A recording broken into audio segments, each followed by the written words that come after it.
Grüß Gott und herzlich willkommen zu einer weiteren Ausgabe von Extra, unserem Magazin hier auf Tirol TV. Schön, dass Sie auch heute wieder mit dabei sind. Das Grüßen ist hierzulande ein bisschen aus der Mode gekommen. Kann sein, dass die zunehmende Hektik unserer Tage mit ein Grund dafür ist, dass für so nebensächliche Dinge wie das Grüßen einfach keine Zeit mehr bleibt.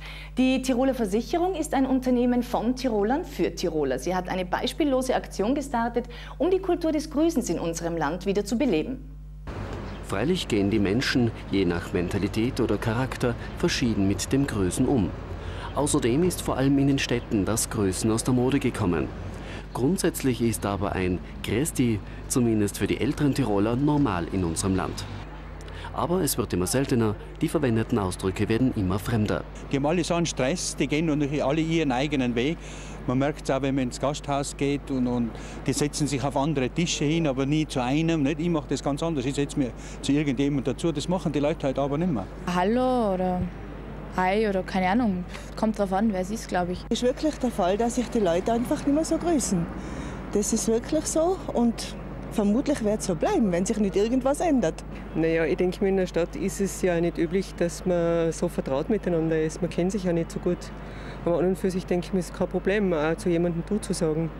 Kommt auf die Basis drauf an, die man hat. Die Tiroler Versicherung möchte diese Kultur des Grüßens wieder etwas mehr in das Bewusstsein der Menschen rücken. Wir wollen unseren wunderschönen Tiroler Gruß, das Grüß dich, wieder ein bisschen beleben. Was wir auf keinen Fall wollen, ist belehrend zu wirken, weil mir geht es selber oft so, man hat einen Stress unter Tag, eilt durchs Büro oder durch die Stadt und denkt gar nicht daran zu grüßen. Und ich glaube aber, dass gerade das Grüß dich ein sehr schöner und wertvoller Teil unserer Tiroler Kultur ist.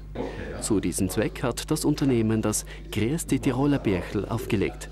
Es ist ab sofort in allen Tiroler Kundenbüros und Baguette-Filialen erhältlich.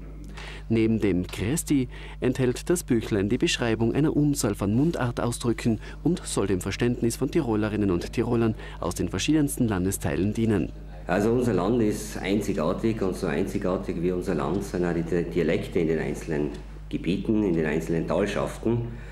Und einfach auch mal aufzuzeigen, dass man da sagt, dass ein Südtiroler, wenn er seinem einer Kind verdronnten Afer, dass er vielleicht ins versteht, so als Übersetzungshilfe, damit er halt dann auch weiß, wenn ein Oberländer sagt, weißt du, nein, ist da oben auf der Bergwiese mit der Säge Meier, dass er halt das dann entsprechend übersetzen kann. Die Tiroler Versicherung identifiziert sich mit ihrem Kernmarkt Tirol. Neben dem umfassenden Dienstleistungsangebot für ihre Kunden setzt das Unternehmen mit dieser Initiative ein Zeichen, dass sich die Menschen wieder etwas näher kommen in unserem Land. Grüß dich.